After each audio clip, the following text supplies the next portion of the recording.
अस्सलाम वालेकुम जी, मुझे रेहान हैदर कहते हैं और आप मुझे मेरे सोशल मीडिया प्लेटफॉर्म्स पर देख रहे हैं। नाज़रीन, मेरे साथ मौजूद हैं सर एम ए शामी, मशहूर एस्ट्रोलॉजर, न्यूमरोलॉजिस्ट और पामिस्ट हैं।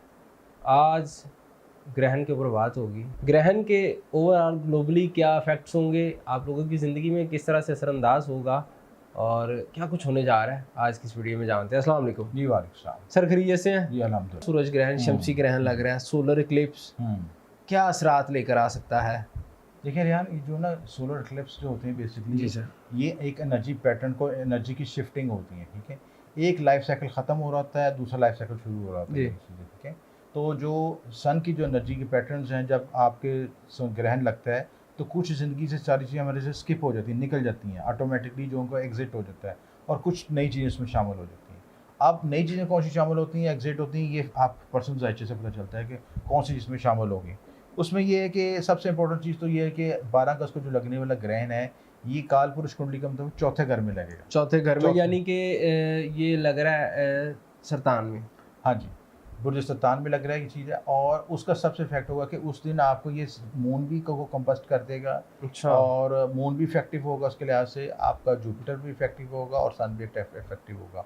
तो ये सारी चीज़ें जो आपकी पॉजिटिव साइंस के जो पॉजिटिव प्लैनेट्स हैं, जी। वो भी इसकी वजह से डिस्टर्ब हो जाएंगे। ठीक है। तो मजमूई तौर पर जो ज़िंदगी में आपकी ब्लेसिंग है, जो आपके जो खैर व बरकत के सितारे हैं, वो भी कमज़ोर हो जाएंगे, क्योंकि जुपिटर पहले कंबस्ट हुआ है सन की वजह से। तो जी। अब ये जो ग्रहण आएगा वो मज़ीद उस पर असरात डालेगा सीधा। तो इसलिए चौथा घर का आपको जो मंडेन एस्ट्रोलॉजी के मुताबिक देखा जाए और आप पर्सन जायचे के मुताबिक देखा जाए, तो आपकी होमलैंड को ज़ाहिर करता है ये चीज़। ठीक है। तो होमलैंड के लिहाज से या अपने ज़ाती मुल्क के लिहाज से आपने उस मुल्क में, उस जगह पे जहाँ पे ग्रहण के इफेक्ट होंगे, डिस्ट्रक्शन होगी, दुनिया में तबाही आएगी, और आपके मेंटली इमोशनली पीस ख़त्म होगा इस चीज़, ठीक और है। आपके नज़रियात सोच में तब्दीली तो आएगी। सर, ये जो ईरान और अमेरिका एंड जी, जी। इसराइल की जंग चल रही है, वार सिचुएशन है, ये इसमें इसमें भी इफेक्ट आएगा, सारी बात है, क्योंकि ये ग्रहण के असरात जो हैं ग्लोबली तौर पर भी बड़ा मुतासर करते हैं। तो ये जो जंग की पोजीशन है, ये आपको मुख्तलिफ फेजेस में आगे तकसीम होती जाएगी, और इसमें जो मैनिपुलेशन और नेगेटिव पॉलिसी और जो हिपोक्रेसी, ऐसे मामला शामिल हो जाएंगे कि आपको समझ कुछ नहीं आएगी, आप कन्फ्यूजन का शिकार हो जाएंगे, आपने किसका साथ देना, किसका साथ नहीं देना। ठीक है। क्योंकि कुछ लोग, आप देखें, उम्मत मुसलमान तकसीम होती जा रही है। जी, जी। ईरान के साथ भी कुछ लोग शामिल हैं, कुछ लोग उसके साथ हमदर्दियाँ हैं, कुछ लोगों की हमदर्दियाँ सऊदी अरब के साथ हैं, कुवैत के साथ हैं। तो एक मिक्स इमोशंस हो जाएंगे, और क्योंकि चौथा कर इमोशन से तल्लक है। ठीक है, यानी कि जंग और भड़केगी या थम जाएगी? और भड़केगी, और इसमें और खुफिया नासर, खुफिया साजिशें शामिल हो जाएंगी। अच्छा। ठीक है।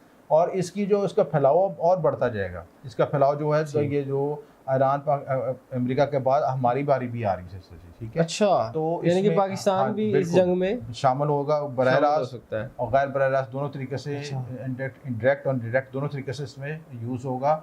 और क्योंकि हमारी जो स्ट्रेटेजिक जो वैल्यूज़ हैं बहुत इंपॉर्टेंट है खित्ते के हवाले के लिहाज से, जी। तो हमने बहुत मुताअत होकर चलना है इसमें चीज़ें, क्योंकि हमें गैर महसूस तरीके से इस्तेमाल कर लिया जाएगा। और सर, ठीक है? ये भी बता दीजिएगा, पॉलिटिकल पार्टीज जो हैं उनके लिए सूरज ग्रहण क्या किरदार उनका अदा भी कर इफेक्ट सकता है, क्योंकि देखें, ये जो हमारा पॉलिटिकल सिनेरियो है बेसिकली, पॉलिटिकल सिनेरियो के से हट के तो हम जो है जियो जो जिसको हम कहते हैं कि ये जो सिस्टम है, जो आप तो स्टैब्लिशमेंट की सिस्टम के तहत चल रहा है इसमें, तो उसमें जो आपकी मौजूदा जो सियासी कुव्वतें हैं, उनका रोल ख़त्म सा होता जाएगा, कमज़ोर से कमज़ोर होता जाएगा, और स्टैब्लिशमेंट का रोल स्ट्रॉन्ग से स्ट्रॉन्ग होता जाएगा।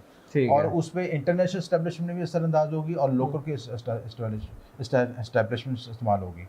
तो ज़रूरी है उसमें समझने की ज़रूरी है कि आपने इमोशंस के लिहाज से, अपने वैल्यूज़ के लिहाज से अपने किसी से कनेक्ट रहना है, क्योंकि ये वक्त आगे आ रहा है कि आप इमोशनली फैसले कर सकेंगे, ज़हन आपका काम नहीं करेगा। अच्छा, और इसके अलावा और क्या कुछ होने जा रहा है? उसमें ये मज़ीद ये होगा कि आपको जो व्हीकल के लिहाज से तेज़ ड्राइविंग नहीं करनी है, हैश ड्राइविंग नहीं करनी, कंस्ट्रक्शन में, प्रॉपर्टी में ऐसे कोई इन्वेस्टमेंट करने लगे हैं, किसी चीज़ में करने लगे हैं, बहुत देखभाल के फैसले करने हैं। अगर टू स्टेप वेरिफिकेशन ऑन करके 10-10 बार जो है आप क्रॉस एग्जामिन करें चीज़ों को, क्रॉस एग्जामिन करें, अपने डॉक्यूमेंट्स को अच्छी तरह पढ़ें, डॉक्यूमेंट्स में कोई गलती ना रह जाए, उसमें एरर ना हो जिसमें नुकसान आपको बाद में हो, और आपने कोई जज्बाती फैसला नहीं, कोई चौथा अगर जज्बात से तलक लगता है, तो आपने जज्बाती फैसला नहीं करना, बल्कि रैशनल होकर, प्रैक्टिकल होकर फैसले करने हैं, तो फिर आप वो कामयाब हो सकेंगे इस मामले में। ठीक हो गया। तो ये ग्रहण के असरात हैं, और एहतियात उसमें ये करनी है कि सब के लिए आगे सदकात भी बताएंगे। उसमें सदका यही है कि गंदम का सदका दें, गंदम का सदका जितना दे सकते हैं, जितने हस्ब तफीक अपने वज़न कम मुताबिक दे दें,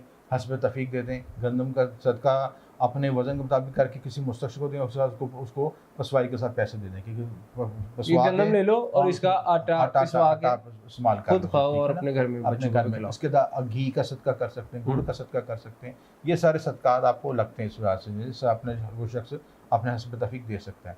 प्लस जो है सन का ताल्लुक आपके फादर से है, तो फादर के साथ रिलेशनशिप को बेहतर करें, गवर्नमेंट के साथ लेकिन कोई किसी मामला में अलझाव ना पैदा करें, तो इन सारे मामलों को करने से मामला में आसानी पैदा हो सकेगी। डन हो गया। बहुत शुक्रिया सर आपकी कीमती वक्त का। जी नाज़रीन, आपने तमाम गुफ्तगू जानी, अपनी राय से आगाह करते रहा करें। फिल वक्त हमें दीजिएगा इजाज़त। अल्लाह।